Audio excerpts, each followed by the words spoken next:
This is Zipping Rocket here, and I am joined by Somber Johnny Gat. And today we're going to be doing a reaction video on Death Battle. Now, Somber, who do you think is going to win for this one? Place your bet. I think it's gonna be the male. So Dante. Yes, Dante. I'm glad to agree with you because from me experiencing basically the Devil May Cry series and the Bayonetta series, Dante's weaponry is way more ridiculous. Anyway, let's get straight into it. I'm going to leave Somber Johnny Gat's YouTube channel in the description. So let's get right to it. This episode of Death Battle is brought to you by Angry Video Game Nerd 2, Assimilation. Pre-order on Steam right now to save 10% and get the soundtrack free. Okay.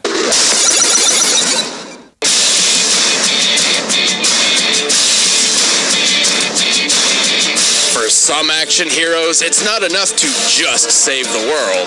They've gotta look good doing it. Dante, the Devil Hunter. And Bayonetta, the Umbra Witch. He's Wiz and I'm Boomstick. And it's our job to analyze their weapons, armor, and skills to find out who would win a death battle. Let's go, Dante. Take a walk down Slum Avenue and you'll find all sorts of hangouts for the scum of the underworld. The Bullseye Bar, a random strip club, and even a rundown service shop called Devil May Cry. But the services they're selling aren't like washing your car or fixing your plumbing. Oh no, long as you got the cash, this shop specializes in delivering demonic beatdowns. Who's crazy enough to try making a living this way, you ask? His name is Dante. From the very beginning, Dante's life was always unusual. Born from the unholy union of human mother and a demon father, Dante and his twin brother Virgil had their first supernatural encounter at the young age of 8. Yeah, see, his demon dad was a badass who single-handedly conquered the underworld and imprisoned its demon emperor Mundus. But after Dad died, Mundus' minions felt brave enough to take some revenge by slaughtering his family, leaving Dante an orphan. Bummer. Hate it when that happens. With his mother gone and his brother assumed dead, Dante was left with only one option. Become the ultimate demon hunter and perpetuate the cycle of vengeance. This party's getting crazy. Let's rock. Work, dang it. I think you need a coin for this. Despite the dangerous nature of his occupation, Dante always maintains a carefree spirit while dispatching devils of the underworld. It's part of his charm. Hell, when you've got abilities like Dante's, why not be a little cocky? He's faster than the mortal eye can see, strong enough to grapple with the underworld's toughest demons, and straight up man enough to shake off being stabbed through the chest like every goddamn day. That's thanks to his regenerative ability. In fact, all of that is made possible due to his demonic heritage, and made even more deadly by his plethora of weapons. His favorites being his dual pistols and enormous sword. Like any proud weapon owner, he gives his tools of destruction pet names. His guns, Ebony and Ivory, specialize in long-range shots and rapid-fire barrages, respectively. These hand cannons are so powerful, they can each obliterate demons in a single shot. I think that look suits you better. Rebellion is a large magical sword given to him by his pops, which can cut any demon down to size in the blink of an eye. He's also got his brother's sword, Yamato, which can cut through dimensions. Throughout his adventures, Dante also collected a wide assortment of additional weaponry called Devil Arms. Physical manifestations of powerful demons he has defeated. Remember Mega Man? It's that, but on steroids. His armored Gilgamesh gauntlets increase his striking power, letting him shatter huge monoliths with a lethal 1-inch punch. With Lucifer, the backpack, not the devil, Dante basically throws infinite lightsabers. He's also got an electric guitar, which is literally electric. Ice-powered nunchucks, grenade launchers, shotguns, and I kid not, a briefcase that can transform into 666 different weapons, ranging from a giant Beyblade to a flying turret gun. Where does he possibly keep all this stuff? Really deep pockets. Or perhaps it's one of his styles, abilities he's also acquired from defeating demon bosses. With doppelganger style, he can duplicate himself. With trickster style, he can teleport instantly. With royal guard style, he becomes a nigh impervious dreadnought. And he can even slow down time with the Quicksilver style. On the rare occasion Dante feels he needs to get serious, he enters the Devil Trigger, a transformation which steps into his demonic heritage to unleash his true devil form. Devil Trigger dramatically increases his strength, speed, and healing power, and he can fly! Being so well armed, Dante is more than capable of handling entire hordes of demons on his own, although this doesn't stop some of his allies from joining in from time to time. This includes Trish, a demon lady who occasionally fights alongside him, and happens to resemble his deceased mother.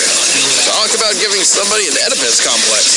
Hey, if I may quote an old family saying, if she's not directly related, she's safe to be dated. That explains a lot.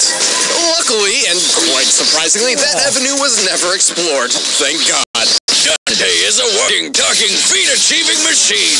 One time, after getting impaled by 4 demons at once, he pushed one so hard it exploded and dropped a ceiling fan on the other 3, all while eating a slice of pizza. Oh, and when their friends showed up, he challenged them to a game of billiards. He won.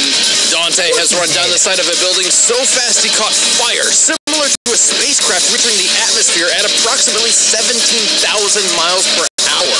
And he's even capable of taking out others just as overpowered as himself. Like his brother Virgil, who was not dead, but evil. He stopped a colossal punch from this titanic monster without breaking a sweat, shrugged off bombardment by meteors, and eventually avenged Mother by defeating the demon Lord Mundus in space. You may be asking yourself, can anything stop this guy? Yes, Dante does have a limit to how much punishment he can take, but if there's anything that could take him down, it's his own cocky attitude. In the words of the ancient Chinese philosopher Lao Tzu, there is no greater danger than underestimating your opponent. I'm gonna have to disagree with old Lousy here. Pretty sure there's no greater danger than telling a woman those pants do in fact make her ass look fat. And jackpot. That's actually...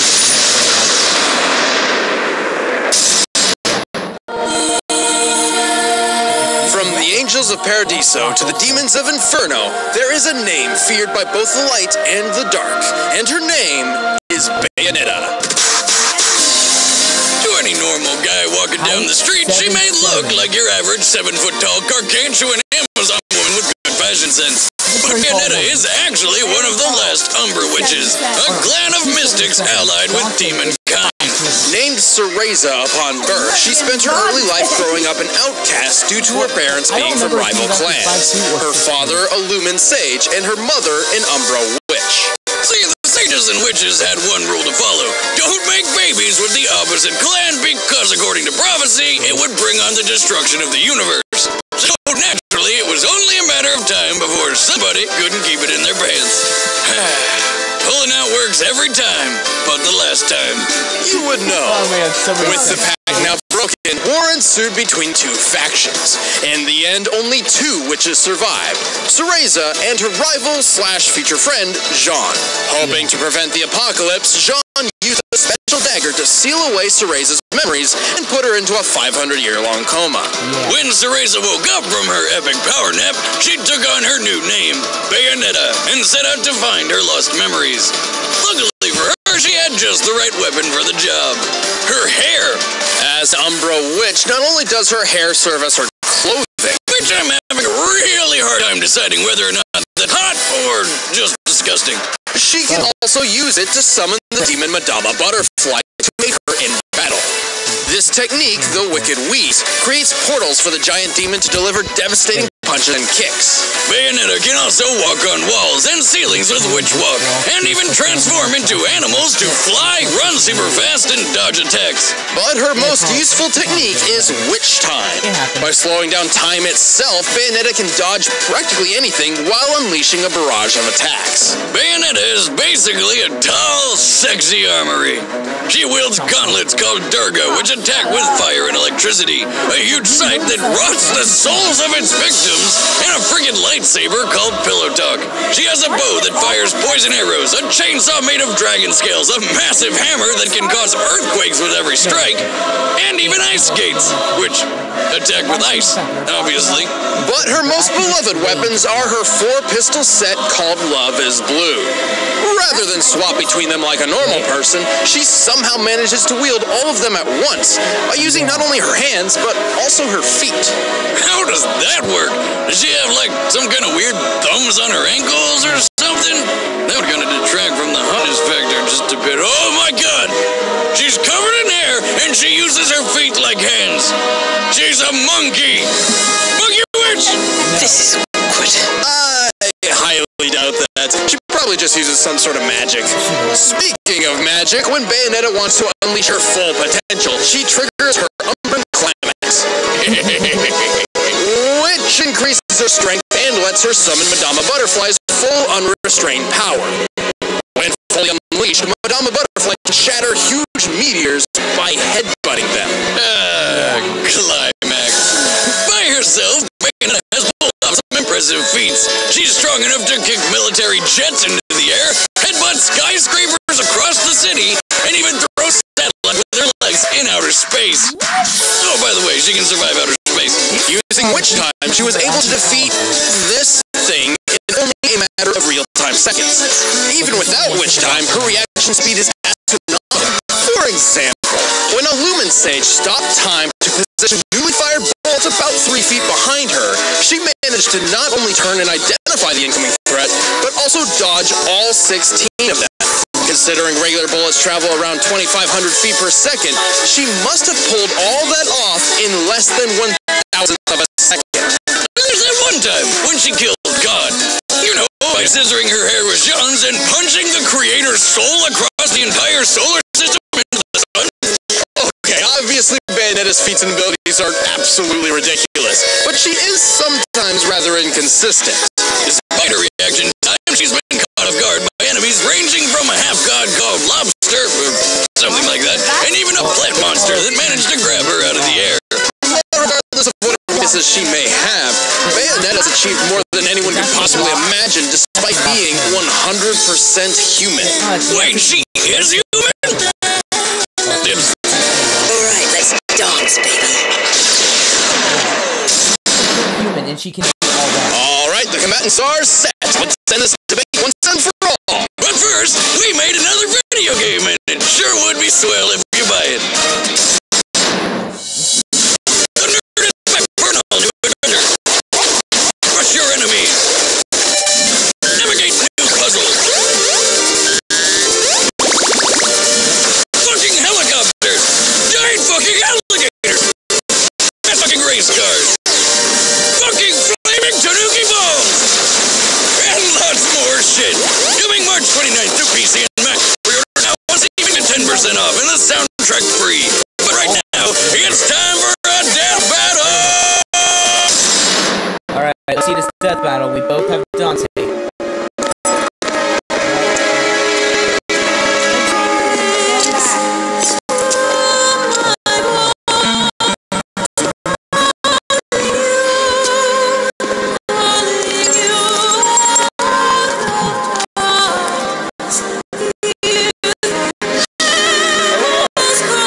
Another wandering lost soul, I see. Whoa. Lost? I'm looking for something called a left eye. Care to give me a hand? Could be fun. I see. But if you're looking for the left eye, that would either make you an angel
sister.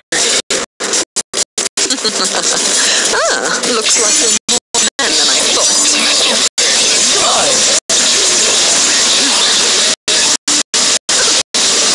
No touching. What?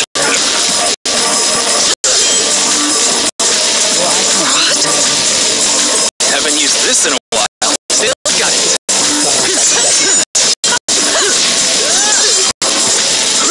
In the mud.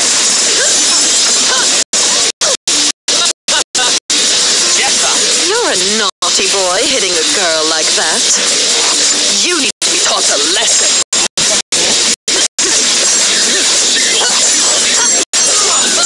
Now this is what I'm talking about. If you're like that, you're gonna love this.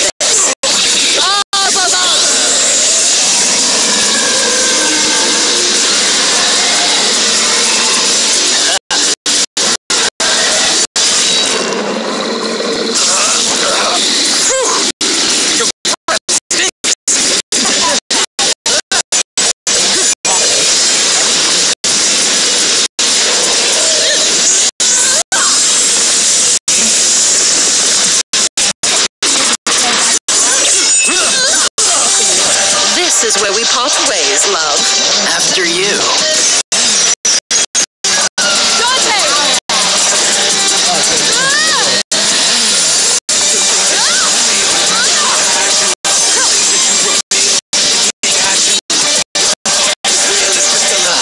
Come on, Trish. You missed. Oh, don't be a baby. Let's finish her off. John, Cereza, having some guy trouble? Not to worry, I've got this one handled. Wait, we're getting paid for this one, right? Come on.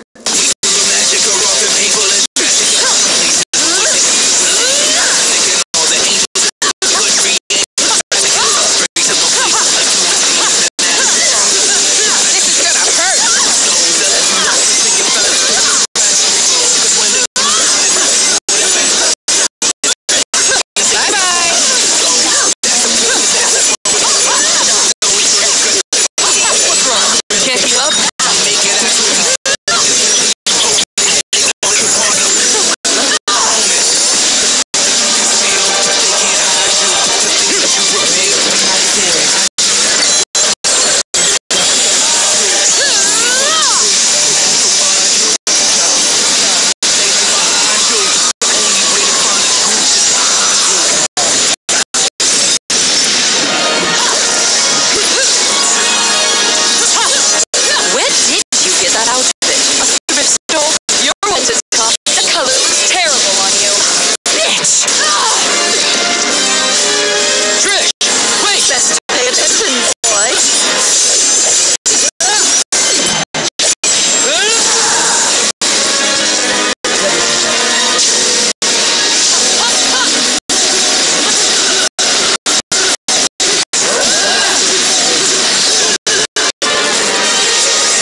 never meet any nice girls.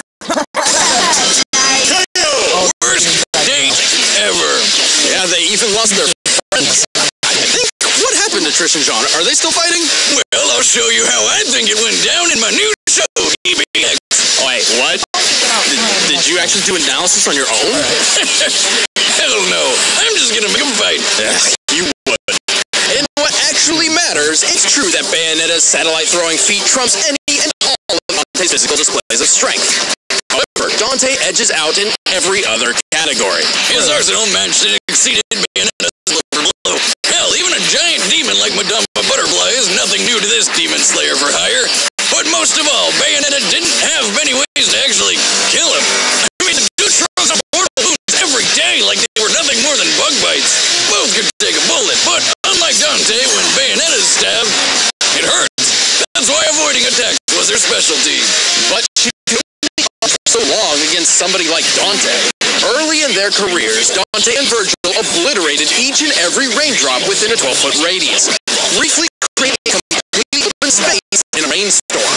Up to 30 raindrops can occupy a cubic foot on average, meaning they destroyed 108,000 raindrops in less than a second. Without any extra abilities or styles, even with Bayonetta's absurd reaction speed, Dante striking so much space in so little time far outclasses anything she has ever had to avoid. Even when she tried avoiding him with Witch Time, Dante's Quicksilver even the playing field, basically making it useless. It was just a matter of time before Bayonetta suffered the fatal blow. Well, you know what they say, here today, gone tomorrow. The winner is Dante.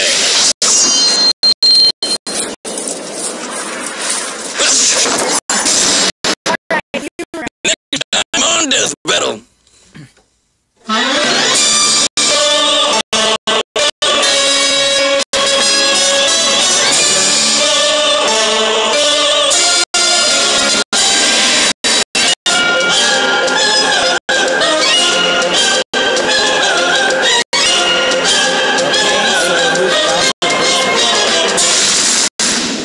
Okay. Hey everybody, I'm Chad, I play Boomstick. I'm Ben Wiz, and thank you for joining us for the premiere. That was good.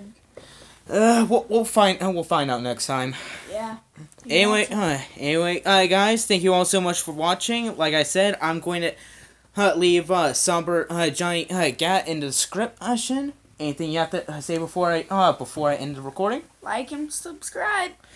All right, leave it. All right, like, subscribe, and comment down below what you would like to see next time. Anyway, thank you guys so much for watching, and have a great rest of your day.